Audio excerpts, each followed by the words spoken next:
Hello and welcome back to the Crime Reel.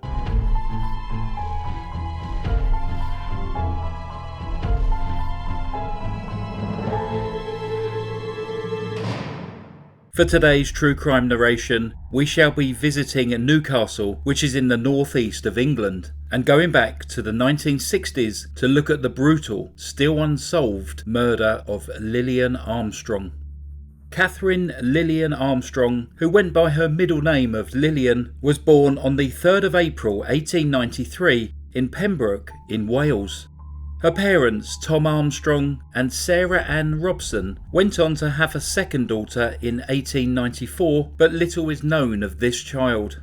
The family lived in various parts of England and Wales, and by the time Lillian was 18, they were living in Devonport in Devon, where Lillian had become a student teacher.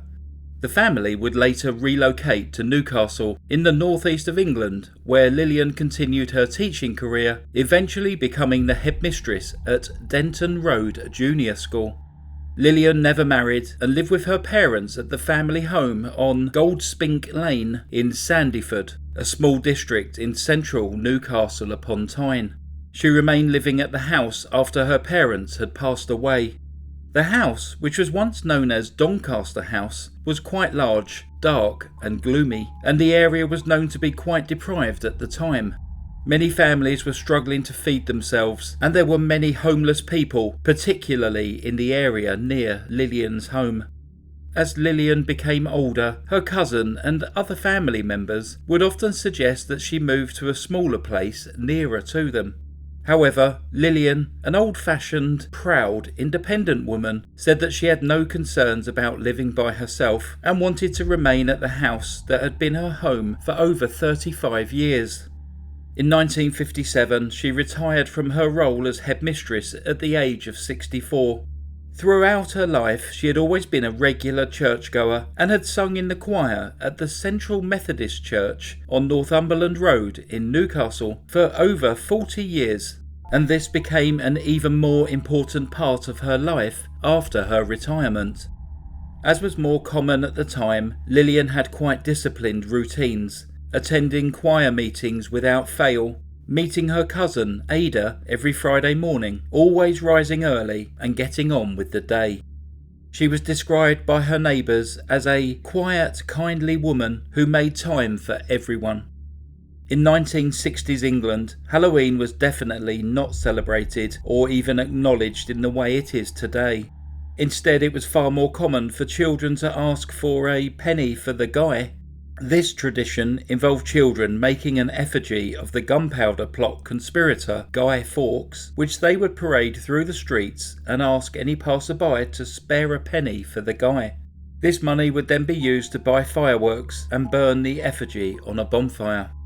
With this in mind, it is extremely unlikely that the streets of Sandyford would have been busy with people dressed in costume knocking on front doors on the evening of the 31st of October 1963.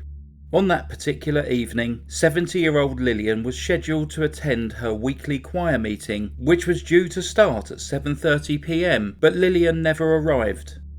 This was very out of character, but the other members assumed that she was ill or had some other emergency that resulted in her non-attendance. The following morning, at around 10:50 a.m, Lillian's cousin, Ada Ridley, arrived for her weekly visit at Lillian's house. She immediately sensed that something was wrong. All of the curtains were still closed, something that was very out of character for Lillian. And then there was no answer when Ada repeatedly knocked on the front door. Becoming increasingly concerned, Ada called the police. A police sergeant arrived shortly afterwards and forced his way into the house. Lillian's lifeless body was lying in the hallway at the bottom of the staircase. She was wearing a dress and slippers and had been brutally attacked. She had been stabbed in the face and head 28 times, and a nylon stocking had been tied around her neck. She had significant wounds on her hands, suggesting that she had fought back against her attacker. The crime scene was extremely horrific, and blood was found throughout the house, indicating that the attacker had looked around after Lillian's murder. An investigation was immediately underway, with all leave being cancelled for Newcastle Crime Squad members and those who were already on leave being called back into work. Within hours, the team in Newcastle had reached out to detectives at London's Scotland Yard, and the search for Lillian's murderer soon became the biggest investigation that 1960s Tyneside had ever seen. As events were pieced together, it was established that two young girls had seen Lillian looking out of the window of her home at around 6:30 p.m. on Halloween. This was an hour before Lillian was due to arrive at the choir meeting. It was noted that there was no sign of forced entry into the house, leading to the police considering the possibility that Lillian knew her killer. Despite blood being found throughout the house, it appeared that nothing had been taken, ruling out theft as a motive. A sexual motive was also discounted, as Lillian showed no signs of being sexually abused. On the evening of 1st of November, a man telephoned Newcastle Ambulance Control in St Mary's Place, stating that he was the Sandyford murderer, before then hanging up the telephone. Whilst police tried to locate this caller, his identity was never discovered. An extensive search was carried out for the murder weapon, believed to be a long-bladed instrument of some kind, but once again this proved to be unsuccessful.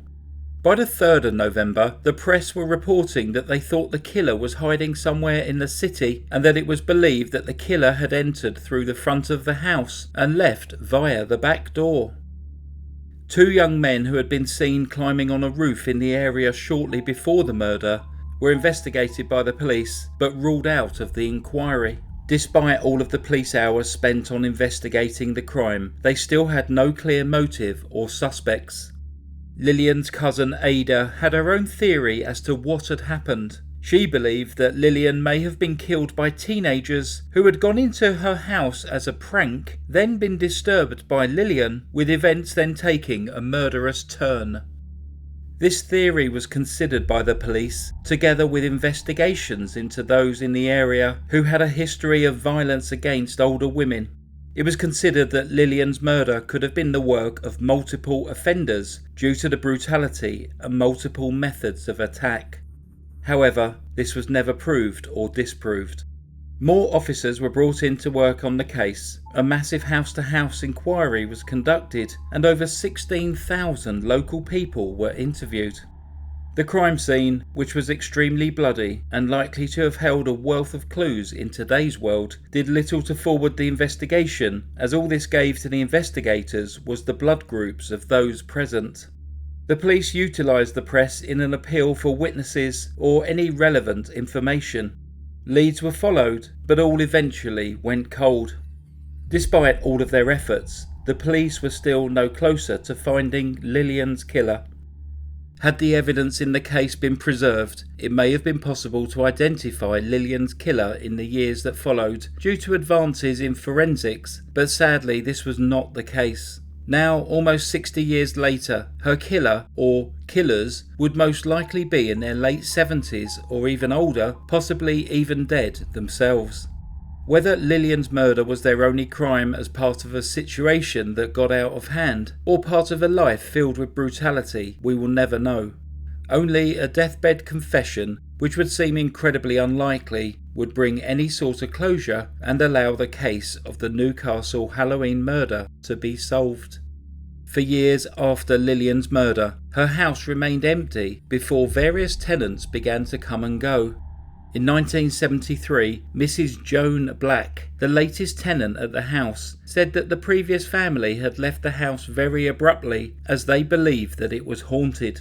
She said that the family who were here before said that the place had a ghost and was spooky. They had sensed a presence, and more than once had claimed to have seen a figure stood watching out of the corner of their eye, but that there was no one there when they turned to look. We don't believe it is true, although the first lodger we had was convinced there was something unusual about the place. It was always at the bottom of the stairs. In more recent years, Sandyford has become a popular area for student housing due to its proximity to Newcastle University. It is believed that Lillian's house is now rented to students.